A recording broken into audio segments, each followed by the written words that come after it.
they need to create an inclusive environment. That means including people who are against the change, because sometimes they have the most valuable insights, the most valuable criticisms that need to be accounted for in making this change happen. This is the ERP Organizational Change Journal podcast, brought to you by Nestell & Associates, a Newport Beach, California-based ERP organizational change management firm serving the private equity industry. The EPOCJ seeks to share expertise, insight, experience, and research, and to create effective conversation to help guide ERP organizational change to real, measurable, and verified success. And now, here's your ERP expert and host, the founder of Nestell & Associates, Dr. Jack Nestell. Hey, Jack here. Today we're going to dive into making effective ERP organizational change through effective facilitation, including data-driven change, team engagement and action, change monitoring, and evaluation, and more. All of us here at the ERP OCJ hope you find this podcast useful as we share lessons learned, discover best practices, and explore the human element components of ERP organizational change.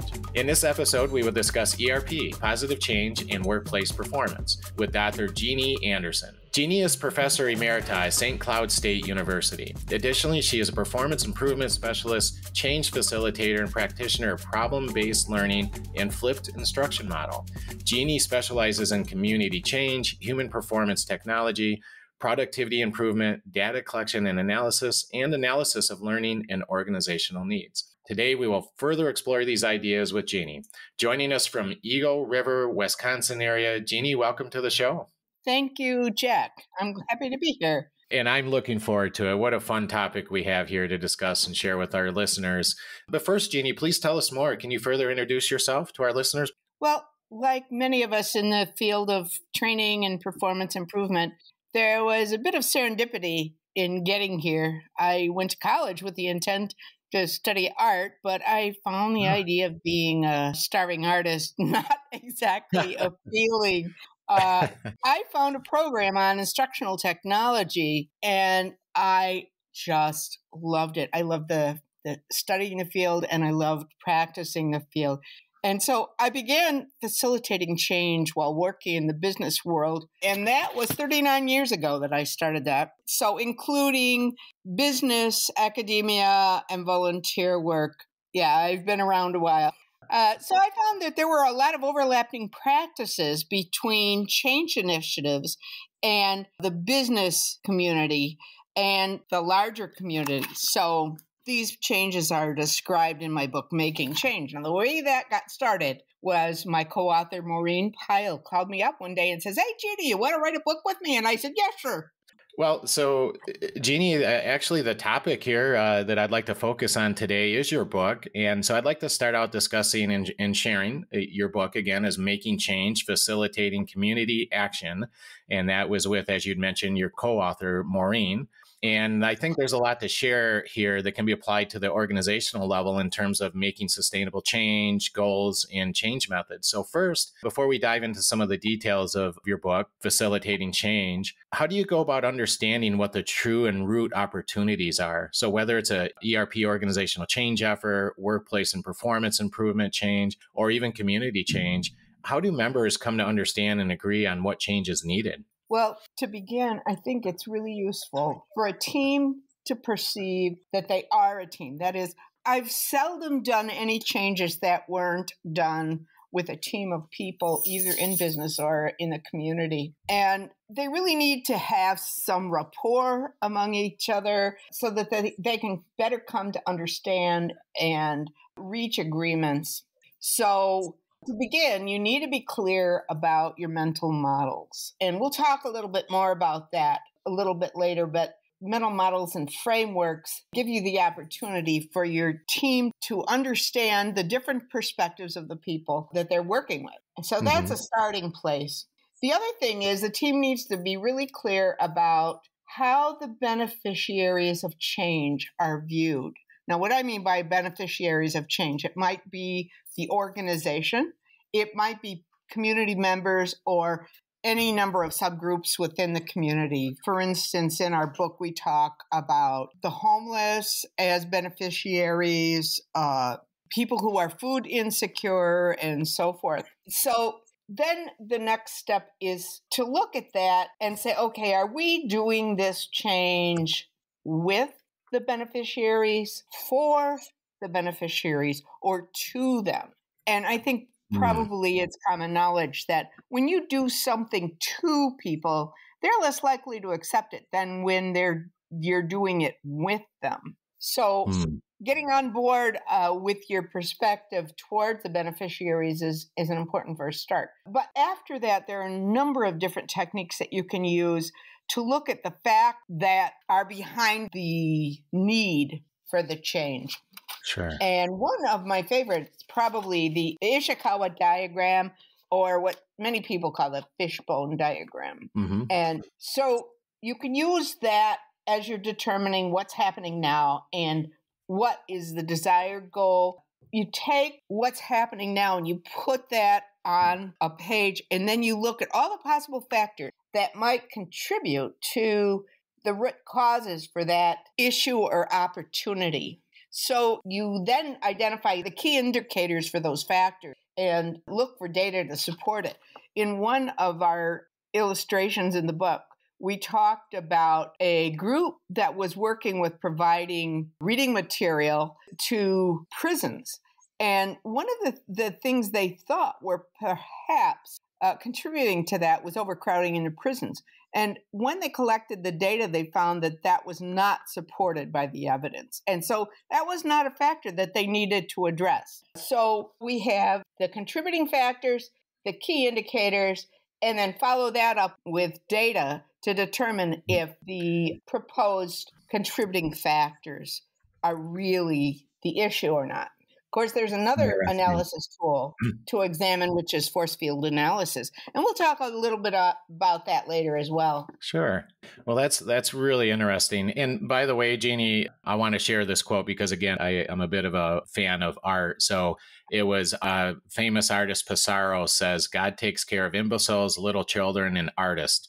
I thought that. So, that would explain the serendipity that led me to instructional design. I love that. I thought that was a great quote by famous 19th century Pissarro. So, Jeannie, you mentioned it was a great point, right? Is what does it change? Is it with beneficiaries? Is it for, or is it to? And then you also mentioned this idea of data, right? Using data to drive change. So my next question would be then, what does effective facilitation look like? And how do you know? Once you're kind of into the process and you're trying to facilitate the organization and the alignment, how do you know that's effective? And how do you manage through that? Okay, so one of the things that I think is really important for effective facilitation is everybody is clear on the purpose. We could be talking about the purpose for a discussion. It could be a live face-to-face discussion. It could be a Zoom meeting. But everybody needs to be clear on what they're trying to accomplish. If your facilitation is effective, then the people who are participating will note that their concerns have been heard and they're reflective in the data and planning for change. And that requires that the facilitators do a number of things. First, they need to create an inclusive environment. That means including people who are against the change, because sometimes they have the most valuable insights, the most valuable criticisms that need to be accounted for in making this change happen. Another thing the facilitator needs to do is ask good questions. If you're simply asking yes or no questions, you're not getting very good information, very good in-depth information about the nature of the problem or the nature of the ideas that people suggest. A facilitator needs to observe what's going on with the people that they're interacting with. They need to listen deeply and impartially. And what I mean by impartially is you really can't participate and facilitate at the same time. If you need to participate, you need to take a step backward and be really clear that, okay, I'm going to put my participant hat on here and make a comment. But generally, you're better off just letting the people on your team do the participation. Sometimes a facilitator needs to cut into the conversation. For instance, if somebody's hogging the floor. This is particularly an issue when you have higher rank people in the room with you. For instance, if you're in a community, it might be the mayor. Or if you are in an organization, it might be the supervisor or upper management. It really takes some guts to speak out in front of the upper management. And if they're hogging the floor, that becomes really difficult for other people to participate. Other things you might need to do is to encourage active participation and engagement. If somebody's not participating, you need to invite them to do so. And I found that when I have a mixed culture groups of people, there are some people who tend to talk to think. Other people think to talk. And I found that if people aren't participating and you notice that it's all of the people from, say, South Korea, well, then you might provide other ways to help them participate. Like in a live face-to-face meeting, you can hand out note cards and say, we're going to take a break in about 5 minutes. So before you go, I want everybody to write down a question that hasn't been answered or suggest an idea that nobody suggested. So the way you know whether or not it's been successful is to do some data collection. Do a little evaluation and find out whether or not people feel like their concerns have been heard. Even if the ideas are outside the course of the meeting, outside the proposals or the proposed goals of the meeting, you can write it on a parking lot. And a parking lot, I mean, a sheet of paper or even something in the electronic conferencing system. There are ways of keeping track. Very interesting. And so really to summarize, Jeanne, and tell me if I get this right for our listeners, the first point is to create an inclusive environment. And I like what you said about including people that may be against the change. I think sometimes they can be a significant change agent, right? I mean, if there's a reason they're against the change, and being able to really understand the root of that resistance can be a helpful change agent. Exactly. And, yes. And then the other point, ask good questions. And I think that you made a great point. I think that sometimes that's often can be a bit of an art, right? Is asking good questions. How do you ask good questions? How do you ask open-ended questions? And observe what is going on, listen deeply and impartially. I think sometimes that organizational leaders, that's a skill that can be developed and it's very effective. Active participation, encourage participation and invite them to do so. And I like what you mentioned there, because I think that when you invite them to do so, and then you also encourage, one of your points was by doing so, you encourage open thinking and creativity, which I think is a very important change agent. And then you, through various data collections, and obviously one of those mechanisms can be effective surveys, something as simple as that, or like you said, a parking lot. I think just being able to kind of take what you can and make it a bit objective and create metrics or measuring points is a very, very helpful tool. And I also like something you said. I actually have never heard this before, but I'm going to have to give this some thought. But you said some people talk to think and others think to talk. Right. And that's so true. Really great insight. I appreciate it. I want to share something with our listeners that you talk about in your book, and you discuss the 6-stage model for creating effective change. And to get us started, and just from a high level, Jeanne, can you share with our listeners what that is, the 6-stage model exactly? Okay. It starts with being aware of the opportunity or the issue that needs to be addressed. That's number one. 2, you need to get to know the team members, as I mentioned before, having a sense of a team. Even if you don't agree with everybody, you have a sense of rapport and unity with the team. And then information seeking on the issue that you're dealing with. Using that information to drive the planning, that's number 4. And then development and implementation of the intervention uses tons of different interventions. I had an acquaintance once that did a survey, and I identified 99 different things that people do when they are making changes in businesses and communities. So development and implementation, and then finally evaluation.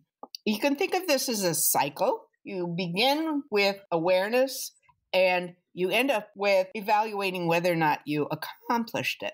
But rather than a simple circle, if you turn it on its side, it's a spiral, I hope, that every time you get to your evaluation, you've accomplished something and you're getting closer and closer to the target. Yes, yeah, exactly. So I want to, Jeannie, just dive just a little bit further into this idea that I know you place a lot of value in and a lot of emphasis, but that's the idea of using data to drive change and change evaluation. And we mentioned, data can be as simple as feedback from a survey or collecting data in a bit of a parking lot idea. But what are some other tactical things you can do exactly? And what type of data can you use? Can you maybe just dig a little deeper on that point and explain to our listeners what that looks like? Such a good question. And I appreciate that you asked it. Without writing another book, I'm going to suggest that the type of data that you use depends on what the opportunity is. And so in general, sources of data can include people, which means stakeholders, the target audience. Those are the prime sources for the information that you need. And as you mentioned, surveys are a good way of collecting information.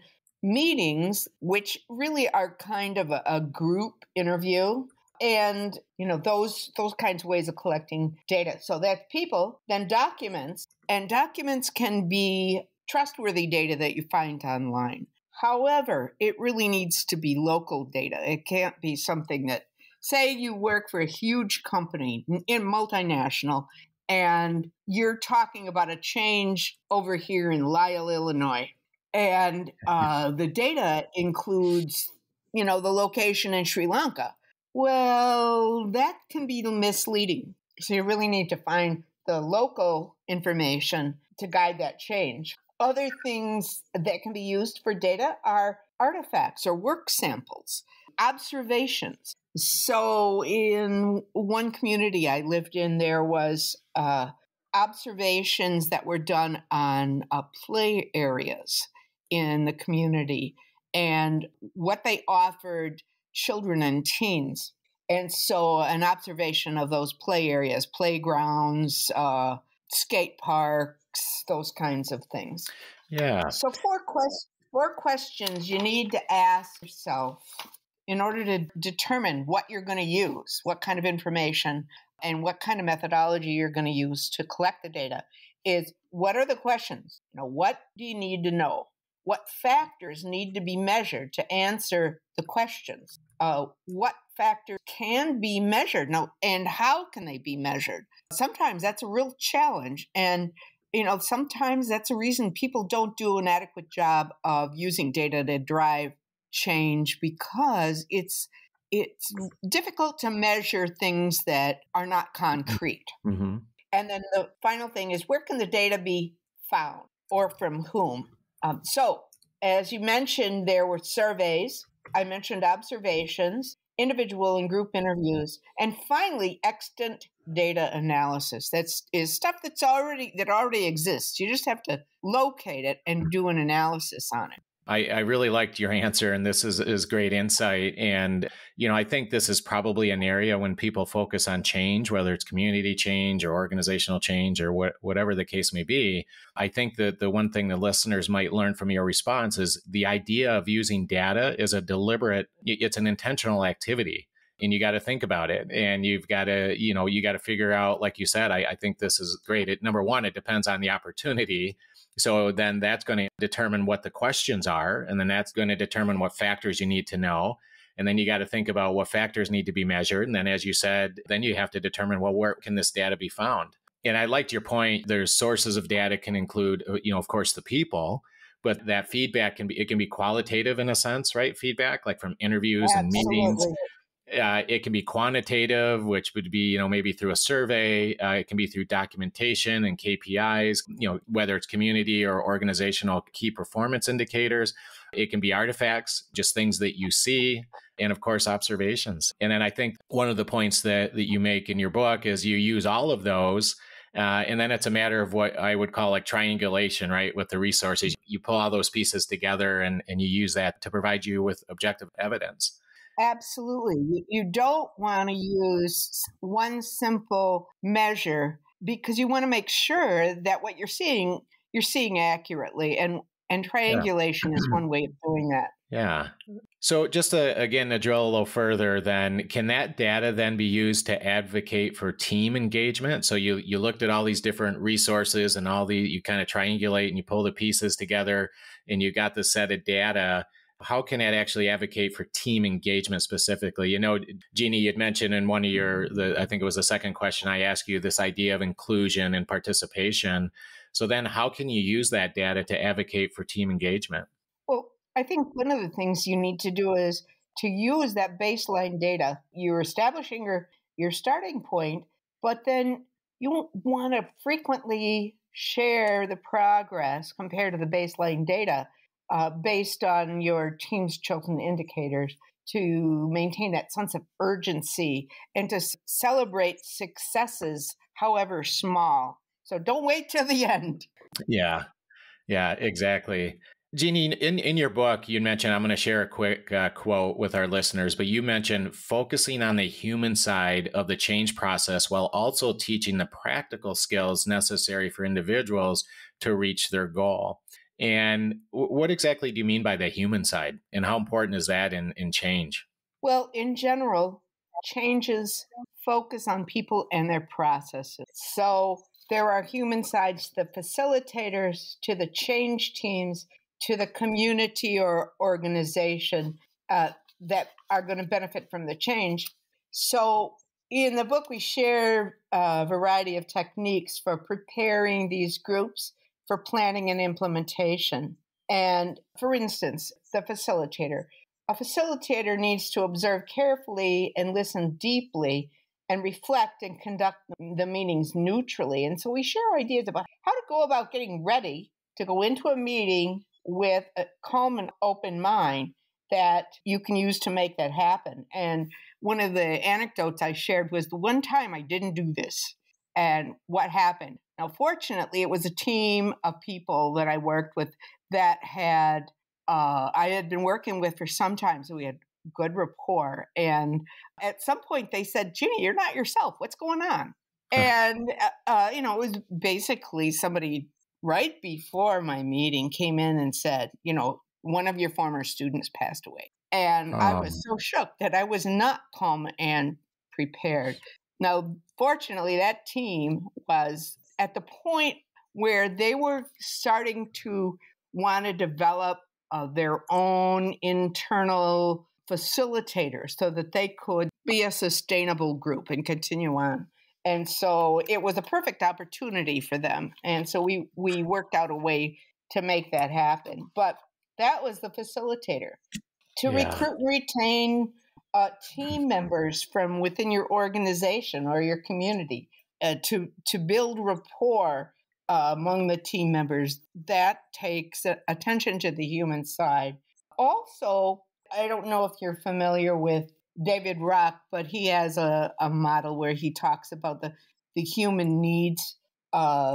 People need a sense of status, certainty that they have some control or predictability over the future, a sense of autonomy, relatedness. How do they connect with others in the group or the community? And a sense of fairness, that the exchanges between people are going to be fair. Yeah. And finally, for the beneficiaries of change, we really need to be aware of their readiness. Not everybody is ready for a change. As a matter of fact, that's the source of resistance, that people may not be motivated to make that change. And you mentioned earlier, that could be because they've not felt included or had their concerns acknowledged. So those are all issues that have to be attended to in the process of change.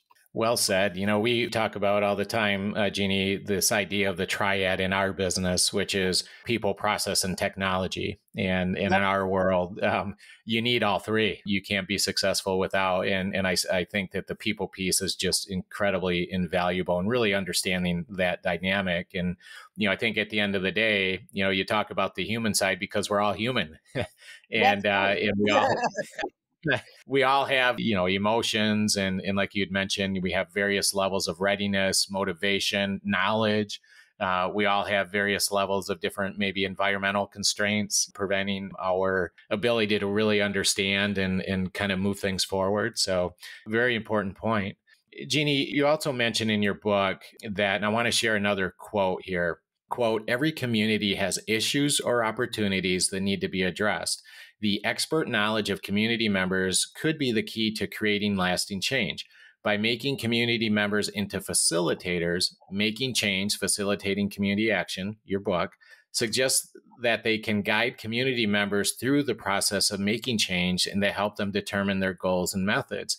So, all these ideas that we've talked about so far today, this idea of being motivated and helping the stakeholders through understanding what's the data that we can use to gauge success. How do you ask good questions? How do you encourage participation? I think that's a pretty important idea and a pretty important piece of what you do and what facilitators do. So can you please explain just a little bit more to our listeners by what you mean by methods in that quote and maybe give an example? So again, you'd mentioned here that facilitators can guide community members through the process of making change and help them determine their goals and methods. Can you shed some more light on that? Well, this actually was key to why this book was focused on the community rather than business, because in the community, people with a passion for an issue, say homelessness or food insecurity, they'll often decide to initiate a change, whether they have the skills or not. And so they have expertise on their community and their needs. They have a depth of knowledge that is needed to address the issues and opportunities. So Maureen and I wanted to share techniques that had worked in our experience. So an example here would be this group comes out of Southern Illinois. It was a group that was focused on poverty, homelessness, and as a group, they hadn't discussed their frameworks, where they were coming from, how they understood poverty and homelessness and mental health. And there was conflict among members of the team. Now, conflict is normal and natural, and sometimes it's even useful, but they really needed to discuss where they were coming from. Are they going to simply provide socks to the homeless? By the way, socks is the number one requested item by homeless people. Were they going to simply provide that? Or others in the group wanted to provide a warm, safe place for people to sleep in the winter months. They needed to really discuss what they saw as the issue, how much they were able to focus, what community resources did they have to address the issue. Once they did that, they found that one thing they hadn't acknowledged initially was the issue of mental health, and they were able to tap the local college students, the seniors in social work, senior college students in the social work major, and have them sit in the library, which is a common place for homeless people to gather, and provide them with connections to resources they needed to address their individual problems. But they also were able to find resources in the community to provide a warm place to spend the night. Anyway, that discussion was really productive, and I would call that a method, discussing one's framework, or maybe it's that mental framework on how you view the world and in your approach in general. Right. And I know. Oh, go ahead. I was just going to say, in that discussion of that ended up producing a really beneficial focus on what the goals should be. Yeah. And Jeannie, I was going to ask you, and I know, and I just want to share this again with our listeners, but you mentioned that in your book that facilitators can, quote, guide community members through the process of making change and to help them determine their goals and methods. I'm just kind of drilling in on that because I think it's such an important point. And I think you obviously used the word methods in this quote intentionally and obviously thought that through in great detail. So I was going to ask you for the benefit of our listeners, how you would define methods. And I think you just did. And that is, it's really discussing your framework and maybe a little bit your worldview and perspective on how you're going to approach the problem. And I think goals are one thing. Right. And, we talked about using data and KPIs and ways to measure your progress through effective facilitation. But I think this idea a little bit even higher than that, and I think it does make a difference, is, well, what is that view? What is that framework that you're going to approach this change? What does that look like? And I think that to a certain degree, understanding that and talking through that and aligning on that is invaluable. I would agree. Yeah, that's what I was saying. Yeah. And I think too, and the reason I appreciated that is I really think that this has a great application to certainly to organizational change and facilitation as well. And that's one reason why I appreciate your book. And I think that practitioners across all fields can learn more from each other, right? So whether it's private business or organizations or community or nonprofits and so forth, I think that's a pretty important idea that you talk about. And Jeanne, in your book, you also discuss, I think it was chapter 2, this idea of observe, wonder, and reflect. And I really like that. And I really appreciate that idea. Is that an idea that's difficult to teach and train? And is this an intentional activity that, like anything, takes practice? I think, it needs practice. I think the the harder thing is that reflection. Wondering and reflecting needs to follow the observation.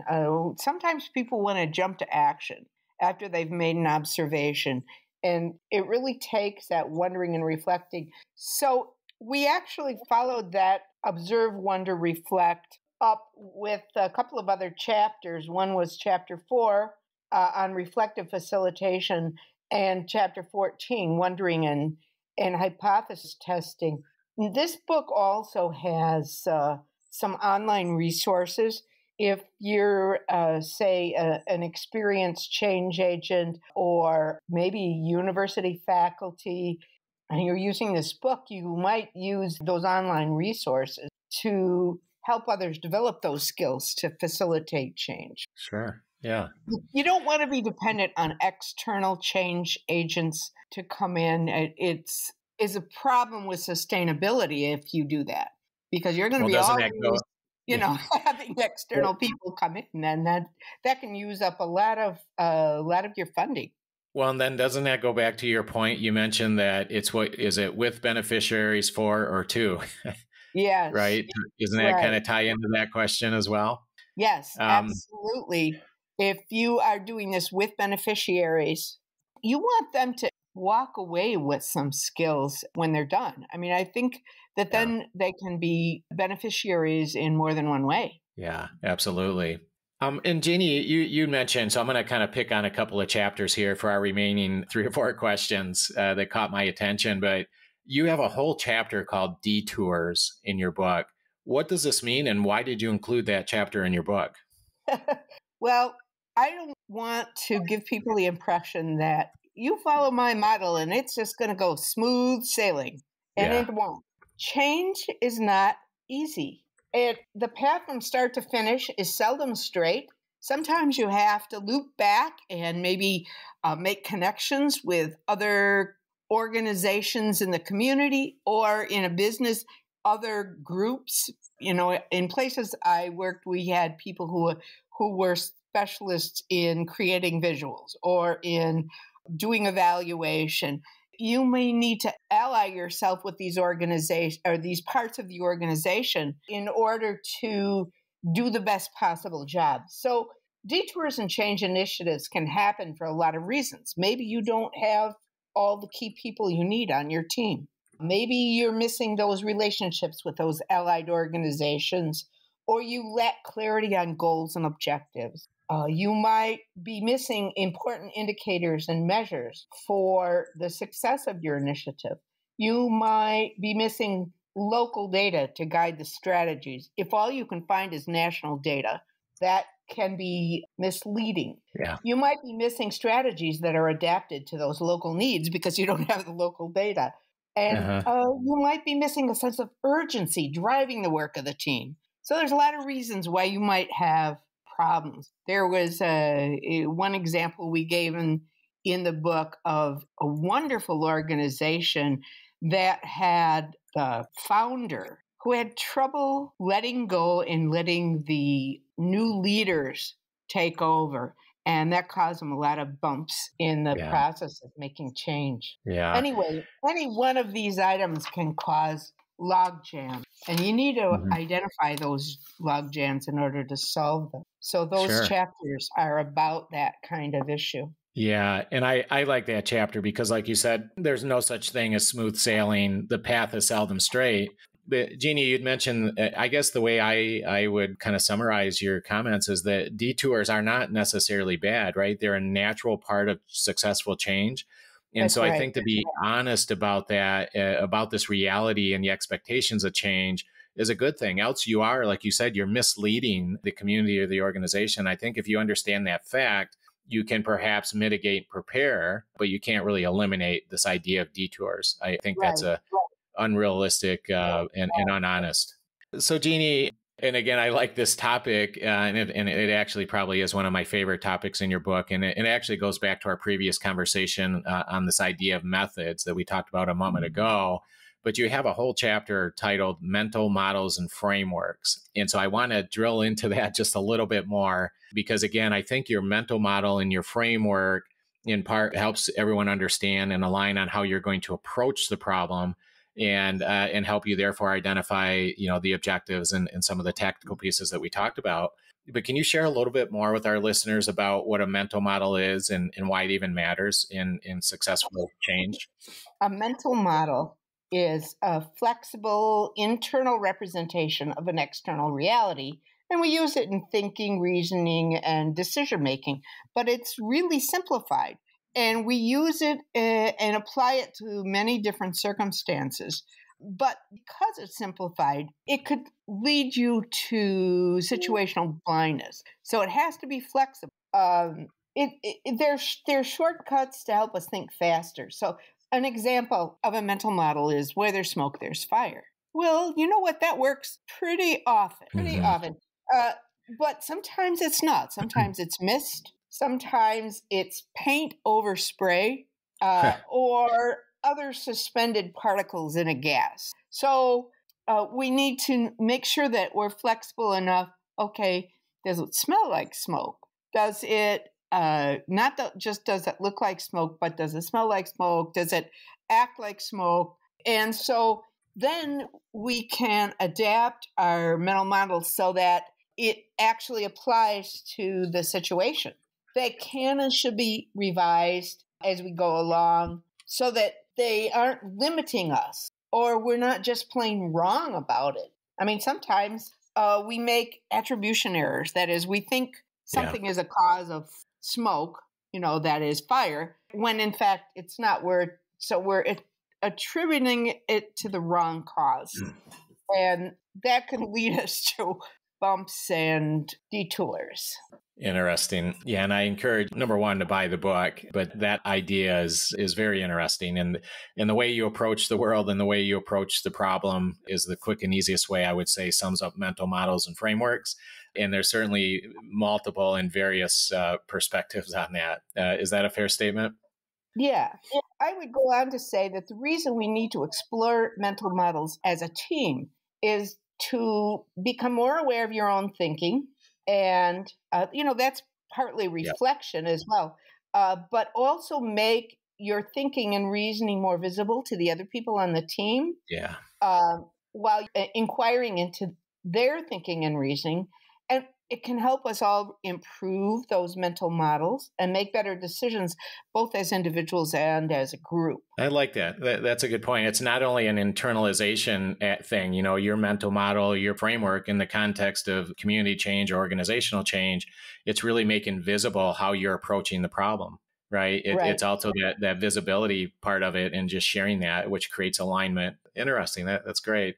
The best source on mental models for somebody who wants really to dive into it is the Senge's book, The Fifth Discipline. Okay. I'm making a note here because I'll add that to our show notes. All right. So, Jeannie, one thing I did want to circle back with you on, we talked earlier about this idea of change resistance. So we know it exists on every change project, right? But do you have any tactical advice for that, for change resistance? Maybe a couple of pointers on how to go about working through that resistance and that challenge? Right. I think resistance and readiness are two sides of the same coin. And one approach, again, is to listen carefully to those people who are resisting. An opponent's perspective can help the team make sure their perspective is true, just, and balanced. If it's not, then you're going to have a lot of trouble getting it accepted. Probably the best model, and I can send you a list of these references. The best model I found for this is the Tri-Ethnic Center for Prevention Research at Colorado State University. And that is that people need to be, in order to be ready and to reduce their resistance, we need to make them aware of the efforts to address the problem. They need to be, people, beneficiaries, the community members, the organization needs to be aware of leadership support of the efforts to address the issue. We need to be aware of what the community attitudes are, we need to know what the causes and consequences of the issues are, but so do the people in the organization.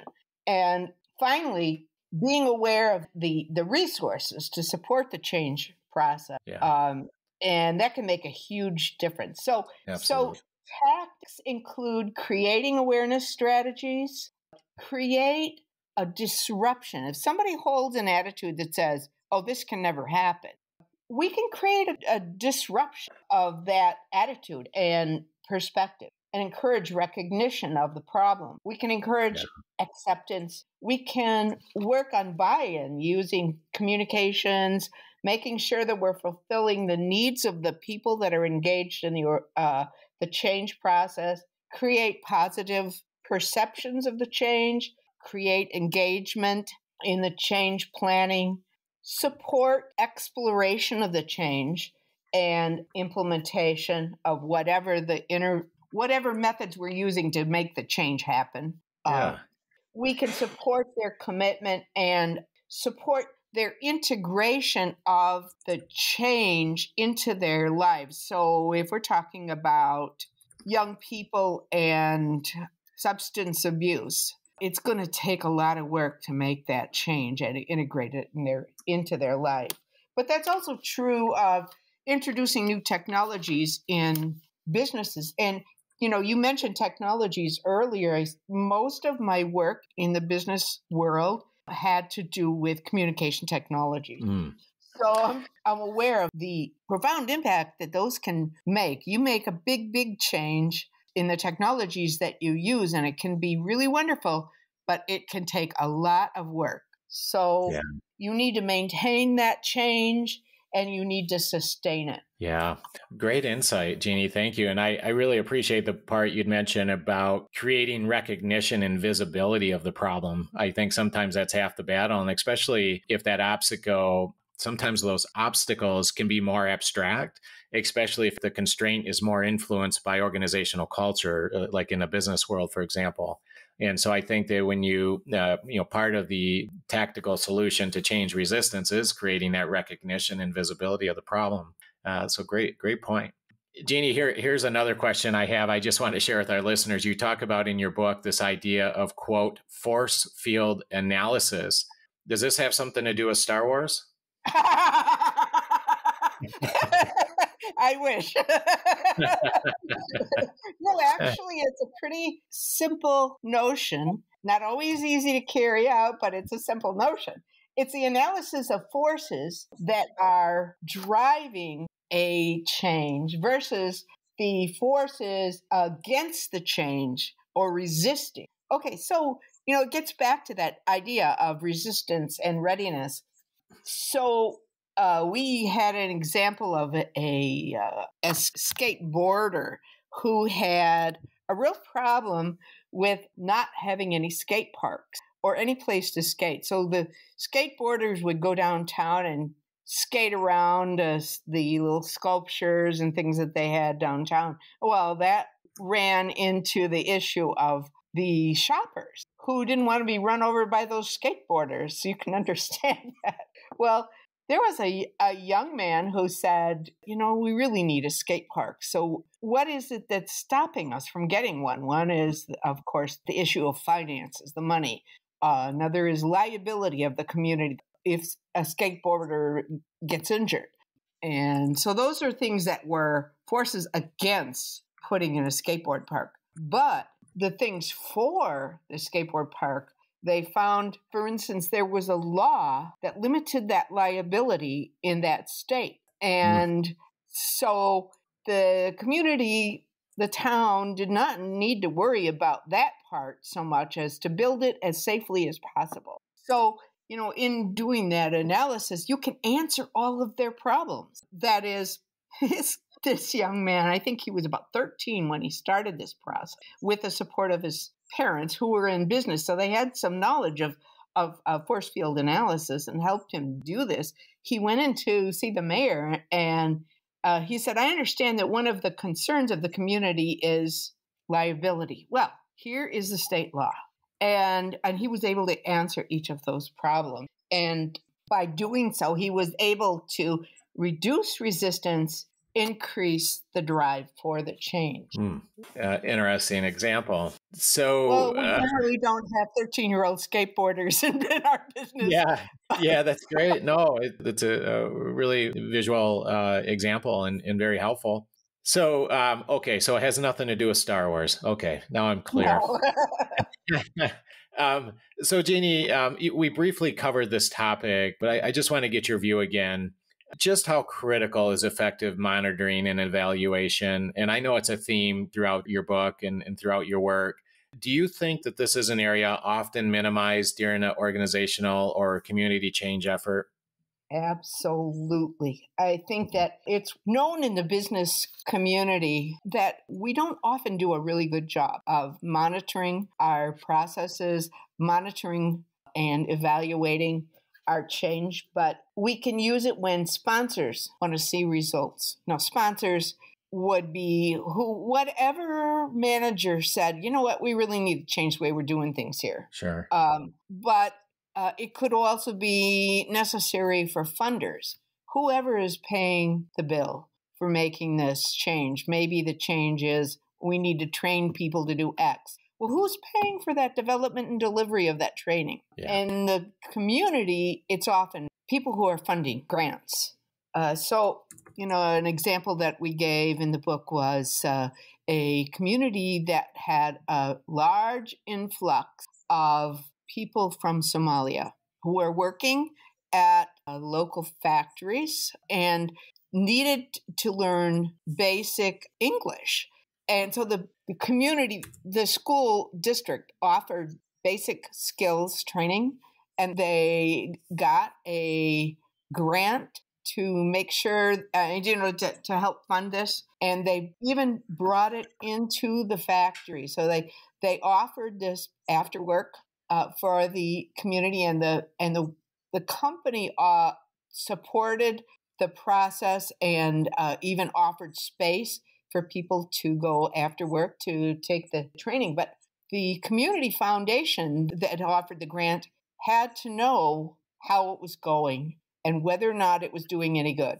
So that's an example of when they might do it. But the individuals working on the team that's making the change happen also need to know how they're doing in order to keep that urgency going, keep that work being accomplished.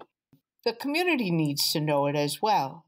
What I mean by the community there, not just the larger community, but if we're in a business, the business people, it's a community of its own kind. So they need to identify key indicators and build an evaluation from the beginning so that they can monitor it periodically throughout the process of the change. Got it. Great example. Great insight. Thank you. Jeanne, it's been a really fun conversation and I really appreciate it. And I have one more question for you. And that is, if you were going to give, or if you give advice to organizational or community leadership regarding being effective change agents and facilitators, How would you summarize this conversation? What would you leave with our listeners? What would you say in terms of learning, leadership, and culture in general? Can you kind of distill this conversation down and leave our listeners into one sentence or maybe two? yeah, leave us a nice nugget. I mentioned that even in a business, it's a kind of community, and there are lots of factors that interact. And I want people to think of that as kind of a system, so that the key indicators, one of the reasons you use more than one of them is because factors interact with each other, and it's a kind of system. So what I would say is that successful ERP implementation needs to be approached as a system, keeping in mind the human side of the organization, and be systematic in evidence-based tools and strategies. That's great. I love it. Well, Jeanne, thank you so much for your time today. We really do appreciate your work. I appreciate your work. Is there a way our listeners can reach out to you? Yeah, sure. They can reach me through my email. It's jeanne@stcloudstate.edu. That's stcloudstate.edu. Super. Jeanne, thank you so much. I appreciate it. We would love to have you back on again down the road here and share some more insights with our listeners. But thank you. Be well, and we'll talk soon. You are welcome. Thank you. Thank you so much. Thank you for joining us for today's episode of the EPOCJ podcast. This podcast is intended as a forum to study, share, and discuss ERP organizational change successes and challenges. We discuss the people, process, and technological components of ERP organizational change by drawing on knowledge from extensive research, collaborative learning, and practitioner expertise and experience. We are incredibly grateful to have friends, colleagues, and mentors join us in our podcast as we seek to promote, connect, and foster relationships in the ERP organizational change community and contribute to its success by bringing research and practice closer together. We want to make sure this is the most useful and insightful ERP podcast you listen to, and we'd love your help in doing so by leaving us feedback and a review. A great place to do so is at Apple Podcasts. Just click on the Listen in Apple Podcasts link, then click Ratings and Reviews, and let us know your thoughts. You can get more info about the show, including show notes and episode highlights for this and all of our episodes, by visiting nestleandassociates.com and clicking the podcast option. Please join us again next week as we discuss the latest ERP organizational change research, practice, and stories. And don't forget to follow us on social media, #the ERPOCJ. Thanks again for listening. Have a fantastic week.